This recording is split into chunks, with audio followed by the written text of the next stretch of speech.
Olá! Hoje a gente vai fundo em uma das histórias mais conhecidas e fundamentais da tradição ocidental, o nascimento virginal. É um pilar da fé para bilhões de pessoas. Mas e se a gente seguir as pistas, tanto na língua quanto na história, até a origem de tudo? É o que vamos descobrir juntos. Bom, o ponto de partida a gente já conhece bem. A doutrina cristã diz que Jesus foi concebido de forma milagrosa, que nasceu de uma virgem chamada Maria. Essa é a história que moldou séculos de arte, cultura e, claro, de fé. Mas é exatamente aqui que a nossa investigação começa para valer. De onde exatamente veio essa crença? Será que ela sempre foi um ponto central? E a pergunta mais importante de todas, o que os textos originais lá no hebraico e no grego antigo dizem de fato? Se prepara, porque pode ter algumas surpresas no caminho. Para a gente achar a raiz dessa história, a gente precisa voltar bastante no tempo, bem antes dos evangelhos. Vamos dar uma olhada nas palavras do profeta Isaías, lá no Antigo Testamento, que é a fonte que todo mundo cita para essa crença. Esse aqui é o versículo-chave. Isaías capítulo 7, versículo 14. Em muitas traduções modernas e acadêmicas, o texto diz o seguinte: Por isso, o próprio Senhor vos dará um sinal. A jovem conceberá e dará à luz um filho, e o chamará Emanuel. A palavra que a gente precisa prestar muita atenção aqui é jovem. Guarda ela aí. E é aqui que a história fica fascinante. A grande polêmica do nascimento virginal não está no evento, mas sim na tradução. Na tradução de uma única palavrinha, enquanto ela viajou do hebraico para o grego. Olha só, no texto original de Isaías em hebraico, a palavra usada é almá. E o que almá significa? Significa uma moça, uma jovem em idade de se casar. O termo fala sobre idade e posição social, não sobre a experiência sexual dela. Não especifica de forma alguma se ela era virgem ou não. Aí, séculos depois, quando foram traduzidas as escrituras hebraicas para o grego, na famosa Septuaginta, os tradutores escolheram a palavra pártenos para substituir a alma.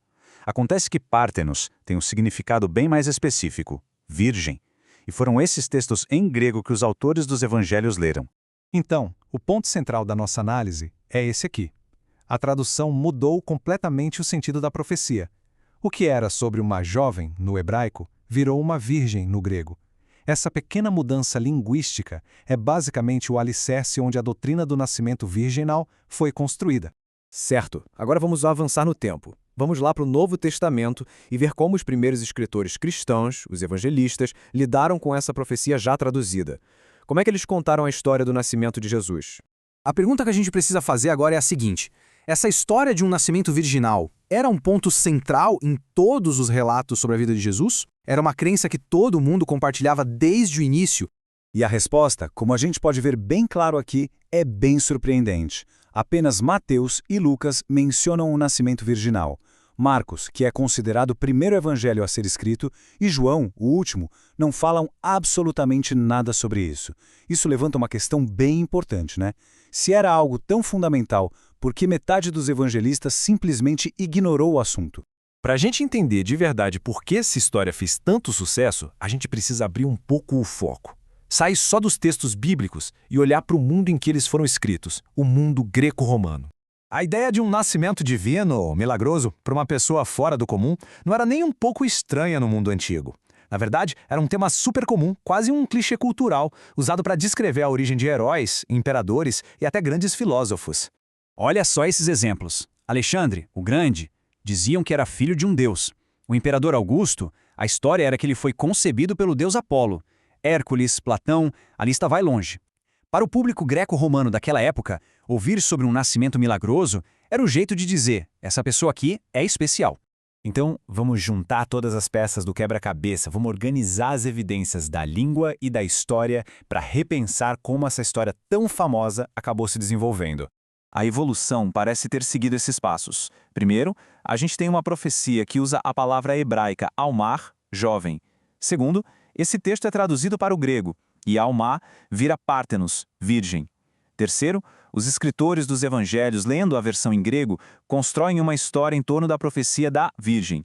E por fim, essa narrativa se encaixa perfeitamente numa cultura greco-romana que já conhecia muito bem essas histórias de nascimentos divinos.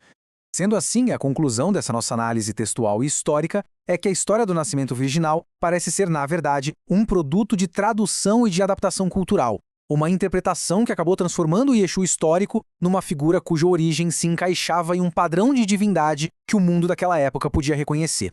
No final das contas, tudo pode ter se resumido a isso: a tradução de uma única palavra.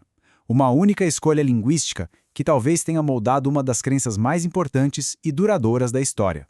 É um lembrete tanto do poder que as palavras têm de formar a nossa realidade. E tudo isso nos deixa com uma pergunta final. Como a nossa percepção sobre as crenças muda quando a gente entende a língua e a história por trás dos textos antigos? O que acontece quando a gente olha por trás da cortina das histórias que a gente achava que conhecia tão bem? Fica aí a reflexão. Obrigado por embarcar comigo nessa jornada investigativa.